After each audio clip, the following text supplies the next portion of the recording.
میں نے آج تک ایسی حسین عورت اپنی زندگی میں نہیں دیکھی تھی۔ وہ ایک 25 سالہ عورت تھی جو روز میرے اسٹور میں آتی تھی۔ سفید دودیا چمکتی ہوئی رنگت، کالے رنگ کے عبائے میں وہ عورت حسن کا شاہکار تھی۔ اس نے کبھی بھی اپنا چہرہ نقاب میں نہیں چھپایا تھا۔ جب بھی آتی گالوں پر قدرتی لالی ہر وقت چھائی رہتی۔ پہلی بار جب وہ میرے اسٹور میں آئی تھی تو میں اسے دیکھ کر آنکھیں جھپکنا بھول گیا تھا۔ نہ جانے کیسی کشش تھی کہ دل چاہتا تھا کہ بس وقت تھم جائے اور میں بس اسے ہی دیکھتا رہوں۔ میں دبئی کے ایک اسٹور میں ملازمت کرتا تھا۔ میرا سر بڑا ہی سخت تھا۔ میں رات 12 بجے سے صبح 12 بجے تک کی ڈیوٹی دیتا تھا۔ اس کے علاوہ اوور ٹائم بھی لگا لیتا تھا۔ یہ اتفاق تھا کہ ایک سوچی سمجھی سازش کہ وہ عورت رات کے 2 بجے ہی اسٹور میں آتی تھی۔ اس وقت اسٹور میں میرے علاوہ بس 2-3 ورکرز ہی اور تھے، کیونکہ رات کو گاہکوں کا رش نہ ہونے کے برابر ہوتا ہے، اسی لیے زیادہ اسٹاف نہیں ہوتا۔ پہلی بار جب اس عورت کو میں نے اپنے اسٹور میں دیکھا تو وہ اس وقت مجھے نشے میں دھت لگ رہی تھی۔ میرے اسٹور میں داخل ہوئی تو اس کے پیر ڈگمگا سے رہے تھے۔ کاؤنٹر پر اس وقت میں بیٹھا تھا۔ اس نے زوردار ہاتھ کاؤنٹر کے ٹیبل پر مارا، کہنے لگی، رائل سگریٹ کا پیکٹ دو۔ اس کی بات سن کر پہلے تو میں اچنبھے میں آیا۔ اس کی بڑی بڑی آنکھیں اس وقت نہ جانے کس جذبے کے تحت گلابی ہو رہی تھیں۔ اس کا تنفس بھی بڑی تیزی سے چل رہا تھا، کیونکہ وہ پھولے ہوئے سانس سے مجھ سے سگریٹ مانگ رہی تھی۔ میں نے ایک ڈبیا نکال کر اس کے سامنے رکھ دی۔ بڑی عجلت میں اس نے وہ ڈبیا کھولی تھی، جیسے کہ اگر اس نے سگریٹ ابھی نہ پی تو نہ جانے اسے کیا ہو جائے گا۔ سگریٹ کے ڈبے کو بڑی بے دردی سے اکھاڑا تھا۔ سبھی سگریٹ کاؤنٹر پر بکھر سے گئے۔ فوراً سے ایک سگریٹ اس نے منہ میں لیا، کہنے لگی، اسے لائٹر سے جلاؤ۔ کیونکہ میں خود بھی سگریٹ پیتا تھا اسی لیے میں نے جیب سے لائٹر نکالا اور اس کی سگریٹ جلا دی۔ میں بڑے غور سے اس کا ہر انداز دیکھ رہا تھا۔ 3-4 کش میں ہی اس نے پوری سگریٹ پی کے ختم کر دی۔ اس کے بعد اس نے آنکھیں بند کی اور جیسے خود کو اعتدال پر لانے کی کوشش کر رہی تھی۔ دیکھنے میں وہ بالکل عربی عورت تھی، لیکن اردو صاف بول رہی تھی۔ 2-4 موٹی موٹی گالیاں اس نے نہ جانے کس کو اپنے گمان میں دی تھی، شاید کسی سے لڑ کر آئی تھی۔ پھر اس کے بعد ایک سگریٹ پینے لگی۔ کچھ دیر بعد اس نے مجھے سر سے پیر تک بڑے غور سے دیکھا۔ پھر اسٹور سے ایک ٹرالی لی اور کچھ راشن کا سامان رکھنے لگی۔ مجھے جس چیز نے اس عورت کی طرف متوجہ کیا تھا وہ اس کی بدحواسی اور چہرے پر چھائی بے چینی تھی۔ پتہ نہیں اس لڑکی کے ساتھ مسئلہ کیا تھا۔ وہ غائب دماغی سے اپنی ٹرالی میں چیزیں بھر رہی تھی، بغیر سوچے سمجھے۔ جو بھی سامنے آتا جا رہا تھا وہ ٹرالی میں رکھتی جا رہی تھی اور دل ہی دل میں کچھ بڑبڑا بھی رہی تھی۔ اسے دیکھ کر مجھے یہ لگ رہا تھا کہ جیسے وہ کسی مسئلے سے دوچار ہے، لیکن مجھے اس بات کا اندازہ نہیں تھا کہ وہ میرے لیے مسئلہ بن کر آئی تھی۔ اس نے چند منٹوں میں ہی اپنی ٹرالی سامان سے بھر لی۔ اس دوران بھی وہ بار بار سگریٹ کے کش لے رہی تھی۔ اے سی میں بھی اپنے چہرے سے بدحواسی کی وجہ سے آنے والے پسینے کو پونچھ رہی تھی۔ میں اس خوبصورت حسینہ کو دیکھ کر تشویش میں مبتلا ہوا تھا۔ وہ میرے پاس آئی، کہنے لگی کہ میرا سامان باہر گاڑی تک پہنچا دو۔ حالانکہ یہ ہماری ذمہ داری نہیں تھی اور میرے پاس اور لڑکے تھے جو میرے ماتحت کام کر رہے تھے۔ میں چاہتا تو ان میں سے کسی کو کہہ کر سامان باہر رکھوا دیتا، لیکن میں نے ایسا نہیں کیا۔ میں نے ایک لڑکے کو پکارا اور کاؤنٹر سنبھالنے کے لیے کہا، اور پھر میں سامان کی ٹرالی خود اس لڑکی کے ساتھ باہر لے کر گیا۔ وہ اس وقت دبئی کی مہنگی گاڑی اپنے ساتھ لائی تھی۔ اس کی گاڑی دیکھ کر میری آنکھیں حیرت سے پھٹی تھیں۔ میں نے سامان اس کی گاڑی میں رکھا، پھر واپس جانے لگا۔ اس عورت نے مجھے پکارا۔ ابھی تک وہ ڈرائیونگ سیٹ سنبھال چکی تھی۔ میں اس کے پاس آیا تو اس نے ڈیش بورڈ میں سے 1000 درہم نکالے اور لاپرواہی سے میرے ہاتھ میں رکھ دیے۔ کہنے لگی، تمہاری محنت کا معاوضہ ہے۔ یہ دیکھ کر میں حیرت سے اس کی شکل دیکھ رہا تھا۔ وہ گاڑی آگے بڑھا کر چلی گئی اور میں وہیں کھڑا رہ گیا۔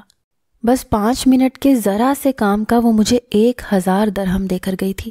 میں حیرت سے اس نوٹ کو دیکھ رہا تھا جو بالکل اصلی تھا۔ 5 منٹ میں نے پاکستانی 76,000 کما لیے تھے۔ وہ لڑکی تو کب سے جا چکی تھی جبکہ میں وہیں کھڑا رہ گیا۔ میرا تعلق پاکستان سے تھا اور میں دبئی میں نوکری کے سلسلے میں آیا تھا، جو بہت جلد میری ایک اسٹور میں کیشیئر اور کاؤنٹر کے طور پر لگ چکی تھی۔ میرا کام صرف کیش اور اکاؤنٹس پر بیٹھنے کا تھا۔ لیکن رات کو اگر کوئی گاہک آ جاتا اور اسے اپنی مطلوبہ چیز نہ ملتی اور اسٹاف اپنے کاموں میں بزی ہوتا تو میں انہیں گائیڈ کر دیتا تھا۔ یہ 1000 درہم کی رقم میرے لیے اچھی اماؤنٹ تھی۔ میں نے خوشی سے جیب میں ڈال لی۔ وہ عورت اس کے بعد پھر سے 2 بجے آئی، لیکن آج وہ بدحواس سی نہ تھی۔ کہنے لگی، بات سنو، مجھے ایک ہیئر کلر چاہیے۔ میں نے کہا، میڈم، لیڈیز اسٹاف 2 دن کے وقت ہوتا ہے اور اس وقت میرے پاس ورکر بوائے بھی کم ہے۔ کہنے لگی، تم میری مدد کرو، چلو آؤ میرے ساتھ۔ میں نے کیش اکاؤنٹ ایک لڑکے کے سپرد کیا اور اس عربی لڑکی کے ساتھ میک اپ کی سائٹ پر چلا گیا، جس کا مجھے کوئی تجربہ نہ تھا۔ مجھے تو بس اس لڑکی میں دلچسپی ہو رہی تھی جس نے کل رات مجھے ذرا سے کام کے 1000 درہم دیے تھے۔ اس نے مجھے ہیئر کلر چارٹ نکالنے کو کہا۔ میں نے کہا ٹھیک ہے۔ میں نے چارٹ اسے تھما دیا۔ پھر وہ مجھے بڑے غور سے دیکھنے لگی۔ کہنے لگی، دیکھنے میں تم اچھے خاصے ہینڈسم ہو، اور یہ بات سچ بھی تھی۔ میں نے مسکرا کر اس کی مسکراہٹ کا جواب دیا۔ پھر وہ میرے قریب آ گئی۔ یہ دیکھ کر میں کچھ نروس ہوا۔ مجھ سے کہنے لگی، کوئی گرل فرینڈس ہیں تمہاری؟ میں نے کہا، نہیں جی، میں ایسا لڑکا نہیں ہوں۔ میری بدحواسی دیکھ کر وہ کہا لگا کر ہنسی۔ اس کی آواز میں تو جیسے جل ترنگ سی تھی۔ کہنے لگی، مجھے بتاؤ، مجھ پر کون سا ہیئر کلر سوٹ کرے گا؟ میں نے کہا، مجھے اس بات کا معلوم نہیں۔ کہنے لگی، اچھا چلو یہ بتاؤ کہ تمہیں مجھ پر کون سا ہیئر کلر زیادہ جچے گا؟ میں نے اسے غور سے دیکھا۔ آج اس کے حسین بال کھلے ہوئے تھے، گھنے ریشمی کمر کو چھوتے ہوئے بال تھے۔ میں نے کہا، آپ پر تو خدا کی ویسے بھی مہربانی ہے میڈم، آپ کو مزید حسین لگنے کی ضرورت نہیں۔ میری بات سن کر ایک دم ہی اس کی مسکراہٹ دم توڑ چکی تھی۔ وہ پھر سے کسی گہری سوچ میں چلی گئی۔ اس کا سانس تیزی سے چلنے لگا، حالانکہ میں نے بس تعریف ہی کی تھی۔ اس نے میری طرف دیکھا۔ اس بار اس کی آنکھوں میں جو کچھ تھا اس نے میرے ہوش اڑائے تھے۔ اس کی آنکھوں میں ویرانی اور وحشت تھی۔ میں نے گھبرا کر اپنی نظریں چرا لیں۔ وہ لڑکی میرے لیے الجھی ہوئی پہیلی تھی۔ اگلے ہی لمحے اس نے میرا ہاتھ پکڑا۔ میں تو ششدر سا رہ گیا تھا۔ وہ مجھے پرفیوم کے کاؤنٹر پر لے گئی۔ اس نے مہنگے سے مہنگے پرفیوم خریدے، پھر ان میں سے ایک پرفیوم وہیں کھول کر مجھ پر اسپرے کر دیا۔ اس کی اس اچانک کی جانے والی حرکت پر میں بھونچکا کر رہ گیا تھا۔ ایک دم ہی کئی قدم پیچھے ہٹ گیا۔ کہنے لگی، اس کی خوشبو اسے بہت پسند ہے، لیکن یہ اسپرے فار مین ہے۔ یہ کہہ کر وہ میرے پاس آ گئی۔ جس کاؤنٹر پر ہم کھڑے تھے وہاں اس وقت ہم دونوں کے علاوہ دوسرا کوئی نہیں تھا۔ اس پرفیوم کی خوشبو واقعی میں کمال کی تھی۔ وہ میرے پاس آئی، میرے بہت قریب ہو گئی۔ قابل اعتراض حد تک وہ میرے نزدیک تھی۔ پھر میرے کان میں سرگوشی کرنے لگی کہ مجھے یہ خوشبو بے حد پسند ہے، اور تم بھی۔ اس کے لہجے نے میری دل کی دھڑکنوں کو بڑھا کے رکھ دیا تھا۔ میں ایک دم پیچھے ہٹ گیا۔ میں نے آج تک کسی لڑکی کے اتنے قریب نہیں ہوا تھا۔ میری اس حرکت پر کہنے لگی، بہت شائع ہو تم، چلو میرے ساتھ سامان گاڑی میں رکھو۔ یہ کہہ کر وہ وہاں سے چلی گئی۔ میں نے اس کا بل بنایا، اس کے بعد اس کا سامان بھی گاڑی میں رکھ دیا۔ اس بار تو اس نے میرے ہوش اڑا کے رکھ دیے تھے۔ پورے 5000 درہم مجھے پکڑا دیے۔ پھر مجھے ایک چھوٹا سا پیپر دیا۔ کہنے لگی کہ اس میں میرے گھر کا ایڈریس اور فون نمبر ہے۔ مجھ سے پوچھ لیا کرو کہ مجھے کیا سامان چاہیے، میں تمہیں لسٹ بتا دیا کروں گی۔ میں نے اس بات میں سر ہلا دیا، لیکن شاید یہ میری سب سے بڑی بھول تھی۔ میں نہیں جانتا تھا کہ کل کی رات مجھ پر قیامت بن کر ٹوٹے گی۔ میں اس وقت بہت خوش تھا۔ میں غریب گھرانے کا لڑکا تھا، 2 بہنیں تھیں جن کی شادی کی ذمہ داری مجھ پر تھی۔ اسی لیے اسٹور میں کام کرنے کے بعد میں آرام بھی اسی اسٹور کے اندر بنے ایک کمرے میں کر لیتا تھا، تاکہ مجھے الگ کمرے کا کرایہ ادا نہ کرنا پڑے۔ اس لیے میں اپنی ساری تنخواہ پاکستان اپنی بیوہ ماں کو بھیج دیتا تھا۔ بڑی بہن کا رشتہ بھی طے ہو چکا تھا۔ والدہ مجھ سے کہہ چکی تھی کہ اوور ٹائم بھی لگاؤ، تاکہ چند ماہ میں بہن رخصت ہو سکے۔ میں دن رات ڈیوٹی دینے لگا تھا، بس دوپہر کو ہی کچھ دیر آرام کرتا تھا۔ اگلے روز میں نے اس عربی دوشیزہ کو کال کی۔ اس نے فوراً سے فون اٹھا لیا۔ میں نے کہا، آپ نے کوئی سامان منگوانا ہے تو بتا دیں۔ اس نے مجھے سامان کی لسٹ بتا دی۔ میں نے سامان پیک کروا دیا۔ مجھے لگا تھا کہ وہ خود آ کر اپنا سامان لے جائے گی، لیکن وہ مجھ سے کہنے لگی کہ وہ بیمار ہے، اسی لیے میں ٹیکسی کے ذریعے وہ سامان اس کے گھر چھوڑ دوں۔ میں نے کہا کہ میں آن ڈیوٹی ہوں، یوں اسٹور کو چھوڑ کر نہیں آ سکتا۔ وہ کہنے لگی کہ اس نے میرے مینیجر سے بات کر لی ہے۔ وہ کہنے لگی کہ ایک دن میں تمہارے جتنے پیسے اسٹور میں بنتے ہیں میں تمہیں اس سے 3-4 گنا زیادہ دے دوں گی۔ یہ سن کر میرے دل میں لالچ سا پیدا ہوا، یا یوں سمجھ لیں کہ مجھے مفت کے پیسوں کا چسکا سا لگ گیا تھا۔ میں نے ایک ورکر کی منت کی کہ وہ میری سیٹ سنبھال لے اور اسے 200 درہم کا لالچ بھی دیا۔ وہ فوراً سے مان گیا۔ میں اس عربی لڑکی کے گھر سامان لے کر پہنچ گیا۔ جس پتے پر میں پہنچا وہ گھر نہیں، ایک شیش محل تھا۔ چوکیدار نے میرا تعارف سن کر کہا کہ میڈم نے تمہیں اندر بلایا ہے۔ میں جب اندر گیا تو بنگلہ دیکھ کر اپنے ہوش کھو بیٹھا۔ بے حد خوبصورت اور باغیچہ دیکھ کر میری آنکھیں چندیا گئی تھیں۔ پورچ میں بیک وقت 3 گاڑیاں کھڑی تھیں، ڈرائیور بھی سفید وردی پہنے کھڑے تھے۔ میں سوچ میں پڑ گیا کہ جب اس عربی میڈم کے پاس ڈرائیور موجود تھے تو پھر مجھے خوار کیوں کروایا۔ بہرحال میں پیسوں کے لالچ میں یہاں آیا تھا، اسی لیے مزید اپنے ذہن کو زیادہ سوچنے کی زحمت نہیں دی اور لاؤنج میں چلا گیا۔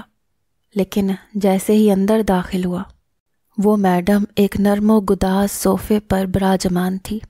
میرے ہاتھوں سے سامان اس کی ملازمہ لے چکی تھی۔ اس نے مجھے ہاتھ کے اشارے سے اپنے پاس بلایا۔ کہنے لگی ادھر بیٹھو میرے پاس، مجھے تم سے بات کرنی ہے۔ میں اس کے پاس بیٹھ گیا۔ وہ کتنی ہی دیر بغور مجھے دیکھتی رہی، پھر کہنے لگی ماہانہ کتنے کما لیتے ہو اسٹور پر؟ پیسے گن گن کر۔ میں نے نظریں اٹھا کر میڈم کو دیکھا۔ بولا کہ سر جی مجھے ماہانہ 4000 درہم دیتے ہیں۔ میڈم نے یہ سنا تو حیرانگی سے بولی کیا؟ صرف 4000 درہم؟ اتنا تو میرے ہاں کام کرنے والی ملازمہ بھی نہیں کماتی، تمہارے خرچے کیسے پورے ہوتے ہیں؟ میڈم تو ایسے بات کر رہی تھیں کہ بس میں نروس ہونے لگا تھا۔ فوراً کھلی کتاب بن کر میڈم کو سب کچھ بتانے لگا، جو کہ اکثر پاکستانی مڈل کلاس لڑکوں کی عادت ہوتی ہے۔ وہ لڑکی جو ٹانگ پر ٹانگ چڑھائے بیٹھی تھی میری بات غور سے سنتی رہی۔ تبھی ملازمہ ہمارے لیے مشروب لے کر آئی، جو کہ اس قدر منفرد تھا کہ میں بتا نہیں سکتا۔ وہ میرے سامنے بیٹھی تھی۔ تبھی اس نے ملازمہ کو وہاں سے جانے کا اشارہ کیا۔ پھر جب لاؤنج بالکل خالی ہو گیا تو وہ اٹھ گئی۔ اگلے ہی پل میرے ساتھ آ کر بیٹھ گئی۔ ہمارے بیچ اب ایک بال برابر بھی فاصلہ نہیں رہا تھا۔ میرا دل یوں تھا کہ دھڑکنا بھول گیا ہو۔ کہنے لگی ہینڈسم، اگر تم چاہو تو میں تمہیں 1 دن کا 4000 درہم دے سکتی ہوں۔ اس کی بات سن کر میرا دل سینے میں اچھلا تھا۔ میں فوراً تھوڑا دور ہٹا۔ بولا کہ آپ مجھے اتنے پیسے کیوں دیں گی؟ مجھے بوکھلایا ہوا دیکھ کر اس کے چہرے پر مسکراہٹ آئی۔ پھر سائڈ ٹیبل کے دراز سے سگریٹ نکالا، ایک ادا سے سگریٹ اپنے لبوں پر رکھا، میری جانب اپنا چہرہ کر کے کہنے لگی سگریٹ جلاؤ۔ اس کی آنکھوں میں مجھے شعلے جلتے نظر آنے لگے۔ میں نے اپنے حواس پر قابو رکھا اور کپ کپاتے ہوئے سگریٹ جلا کر دیا۔ ایک سگریٹ اس نے میری جانب بھی بڑھایا، جسے نہ چاہتے ہوئے بھی میں نے لے لیا۔ اے سی کے باوجود میرا وجود پسینے سے شرابور تھا۔ جبھی وہ اٹھی اور مجھے اشارے سے اپنے پیچھے آنے کا کہنے لگی۔ میں تو کسی کٹ پتلی کی مانند اس کے شیش محل میں چلتا جا رہا تھا۔ وہ مجھے اپنے کمرے میں لے گئی اور الماری میں سے کچھ ٹٹولنے لگی۔ اس نے الماری میں سے ایک پیکٹ نکالا، پھر میرے قریب آئی اور دھوئیں کا مرغولا میرے منہ پر چھوڑ کر بولی، تم وفادار ہو، انتہائی بھولے اور معصوم۔ اگر میرے لیے کام کرو گے تو تمہیں مالا مال کر دوں گی۔ میں اس پیکٹ کو دیکھ رہا تھا جب اس نے اپنے بٹوے سے 10,000 درہم نکال کر میرے ہاتھ پر رکھ دیے۔ کہنے لگی یہ ایڈوانس پیمنٹ ہے، باقی ہر کام کے ساتھ ساتھ دوں گی۔ میں تو سانس لینا بھی بھول چکا تھا۔ حیرت سے یک ٹک ان پیسوں کو دیکھنے لگا۔ میرا کام صرف اتنا تھا کہ وہ پیکٹ جا کر اس کے بتائے ہوئے ایڈریس پر دینا ہوگا۔ اتنے پیسے دیکھ کر من میں لالچ سا جاگ اٹھا تھا۔ میں کھلی آنکھوں سے خواب دیکھتے ہوئے اپنا شیش محل تعمیر کرنے لگا۔ میں نے خوشی خوشی حامی بھر لی اور بغیر کوئی سوال کیے وہ کام کرنے لگا۔ نہ جانے اس پیکٹ میں کیا ہوتا تھا، میں نے آج تک دیکھنے کی یا پوچھنے کی کوشش نہیں کی تھی۔ میں نے اسٹور پر کام کرنا چھوڑ دیا۔ مجھے اس لڑکی نے اس ماہ میں 10 پیکٹ دیے تھے جو مجھے مختلف جگہ پر خود لے کر جانے تھے۔ میں وہ پیکٹ دے کر آتا تو بدلے میں وہ لڑکی مجھے اچھی خاصی رقم دے دیا کرتی تھی۔ اس ماہ میں نے لاکھوں روپے اپنی ماں کی جانب بھیجے اور بولا کہ دونوں بہنوں کے لیے جہیز بنا کر رکھ دو تاکہ ان کی شادیوں میں کسی قسم کی کوئی کمی نہ رہ سکے۔ اتنے زیادہ پیسے دیکھ کر میری ماں خوش ہو گئی تھی، مگر اندیشے بھی ظاہر کرنے لگی کہ بیٹا دیکھ بھال کر کام کرنا، کوئی غلط کام نہ کرنا جس کے بعد تمہیں تکلیف اٹھانی پڑے۔ میں نے ماں سے کہا کہ بے فکر رہو ماں، میں حق حلال کی کمائی کما رہا ہوں۔ میری ماں بھی مطمئن ہو چکی تھی، جبکہ میرے دل میں تو جیسے مفت کی کمائی کھانے کا چسکا پڑ چکا تھا۔ میں مالکن کے شیش محل نما گھر میں ہی رہنے لگا تھا۔ اس رات جب میں سویا تو ذہن میں عجیب سے وسوسے سے آنے لگے۔ میں یہ سوچنے لگا کہ کاش اس خوبصورت لڑکی سے میری شادی ہو جاتی تو میں دبئی کا امیر ترین آدمی بن جاتا۔ وہ لڑکی تو کئی بار میرے قریب آنے کی کوشش کر رہی تھی، مگر میں ہی اسے خود سے دور کیے ہوئے تھا۔ دل میں اس کے لیے خاص جگہ بن چکی تھی، مگر فی الحال میں کچھ بھی کہہ کر نوکری نہیں گنوانا چاہتا تھا، کیونکہ مجھے اس لڑکی کے ساتھ ساتھ اس سے ملنے والے درہموں کی بھی بے تحاشا محبت ہو چکی تھی۔ میری ماں میری بہن کا جہیز تیار کرنے لگی اور یہاں میں اس لڑکی کے دیے ہوئے کام کو کرنے لگا۔ ایک روز اس نے مجھے ایک پیکٹ دیا، بولی کہ اسے بڑے ہی دھیان سے لے کر جانا ہے، خیال رکھنا ہے کہ سامان خراب نہ ہو۔ میں نے سر ہلایا اور وہ تمام چیزیں لے جانے لگا۔ اس روز نہ جانے مجھے کیا سوجی، جی چاہا کہ میں اس پیکٹ کو کھول کر تو دیکھوں آخر اس پیکٹ میں رکھا کیا ہے۔ یہی سوچتے ہوئے میں میڈم کے گھر سے نکلا۔ کیونکہ میں ٹیکسی میں تھا سو میں نے پیکٹ کو یوں ہی کھولنا شروع کر دیا۔ ایک عجیب سا تجسس میرے دل میں آ چکا تھا۔ جو ہی پیکٹ کھول کر سامنے کیا تو مجھے حیرت کا جھٹکا لگا تھا۔ ایک پل کو تو مجھے مایوسی ہوئی تھی، اس پیکٹ میں تو صرف کھانے پینے کی چیزیں تھیں، جیسے بسکٹ اور چپس کے پیکٹ تھے، مگر سوچنے والی بات تو یہ تھی کہ میڈم اتنے بڑے لوگوں کو یہ چھوٹے چھوٹے پیکٹس اور چپس کیوں بھجوا رہی تھیں؟ کیا وہ لوگ خود خرید کر نہیں کھا سکتے تھے؟ میں نے تو سوچ رکھا تھا کہ شاید میڈم ان بڑے امیر لوگوں کے لیے کوئی مہنگے گفٹ بھجواتی ہوں گی، مگر یہ تو صرف کھانے پینے کی چیزیں تھیں۔ میں سوچ میں پڑ گیا۔ ایک عجیب سے وسوسے نے مجھے اپنی گرفت میں جکڑ لیا تھا۔ کچھ بھی سمجھ نہیں آ رہا تھا کہ آخر اتنے چھوٹے سے کام کے لیے میڈم مجھے اتنے زیادہ پیسے کیوں دیتی ہیں، صرف چپس کے پیکٹ کے لیے۔ میں اس رات ٹھیک سے سو نہ سکا، بار بار اسی کی جانب ذہن گھومتا رہا۔ میں نے میڈم کی عادات پر غور کرنا چاہا۔ بلا شبہ وہ بہت ہی خوبصورت لڑکی تھی، جوان تھی، مگر اس نے آج تک شادی نہیں کی تھی، تبھی تو میرے دل میں اس کے لیے خاص جگہ بن چکی تھی۔ وہ ہفتے کا دن تھا جب میڈم گھر آئی، کہنے لگی کہ آج رات میں باہر جا رہی ہوں، میری دوستوں کے ساتھ پارٹی ہے۔ میں تو سمجھ رہا تھا کہ میڈم مجھے بھی اپنے ساتھ لے کر جائیں گی، مگر اس نے ایسا کچھ نہ کہا۔ وہ نئے خاص ملازم کے ساتھ گھر سے چلی گئی اور میں منہ بنائے دیکھتا رہ گیا۔ مجھے تو لگتا تھا کہ میڈم مجھے دل ہی دل میں پسند کرنے لگی ہیں، مگر ایسا تو کچھ بھی مجھے آج محسوس نہیں ہو رہا تھا۔ رات کے 12 بج چکے تھے، مجھے میڈم کی فکر ستانے لگی۔ نہ جانے کیوں میرے دل میں ان کے لیے خاص مقام بن چکا تھا۔ صبح کے 3 بج چکے تھے جب میڈم کی گاڑی کا ہارن گونجا۔ چوکیدار نے فوراً سے دروازہ کھولا۔ میں ابھی تک یوں ہی جاگ رہا تھا جب میڈم ایک لڑکے کے ساتھ گاڑی سے باہر نکلی۔ وہ لڑکھڑا کر آتے ہوئے اس لڑکے کے کندھے پر سر رکھ کر چلتی ہوئی آ رہی تھی۔ میں نے یہ منظر دیکھا تو چہرہ سرخ ہو گیا، میں آگ بگولا ہو چکا تھا۔ آخر وہ لڑکا میڈم کے ساتھ کون تھا جو میڈم کے اتنا قریب تھا؟ وہ گھر کے اندر آیا اور سیدھا میڈم کے ساتھ اس کے کمرے میں جانے لگا۔ میں نے تو اپنی مٹھیاں غصے سے بھینچ لی تھی، دل چاہا کہ جا کر اس کا منہ توڑ دوں، مگر تبھی میڈم نے اس کے کندھے سے سر اٹھایا، کہنے لگی میں 12 بجے سے پہلے نہیں اٹھوں گی، ملازموں کو بتا دینا، بار بار دستک دے کر ڈسٹرب نہ کریں۔ وہ مجھے بالکل ایک ملازم کی طرح حکم دے رہی تھی۔ اتنا کہہ کر اس لڑکے کے ساتھ اپنے کمرے میں چلی گئی اور میں کتنی ہی دیر حیرت کا پتلا بنا کھڑا رہ گیا۔ میں تو سوچ بھی نہیں رہا تھا کہ وہ ایسا رویہ صرف میرے ساتھ ہی رکھ رہی ہیں، مگر یہ تو میری غلط فہمی تھی، میڈم تو تھی ہی ایسی۔ سوچ سوچ کر دماغ پھٹنے لگا کہ بغیر نکاح کے وہ ایک غیر کے ساتھ۔ میں اپنے کمرے میں چلا آیا۔ غصے اور بے بسی سے میری آنکھوں سے آنسو آنے لگے۔ نہ جانے کب میں میڈم سے محبت کر بیٹھا تھا،